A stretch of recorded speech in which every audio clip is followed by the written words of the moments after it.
So right now the document is shared with you as view only, and you want to be able to have your own copy that you can mark up. So you're going to go up to the top to the file, click where it says file, scroll down to make a copy. If you'd like to change the name, you can. Right now yours probably says My Drive.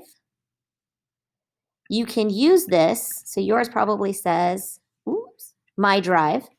You can use this to put it wherever you want. I suggested you had a biology folder, so you can select that folder. Now it tells you the name of the document. Make sure it's where you want. Click OK. And now you have a copy that you can then mark up.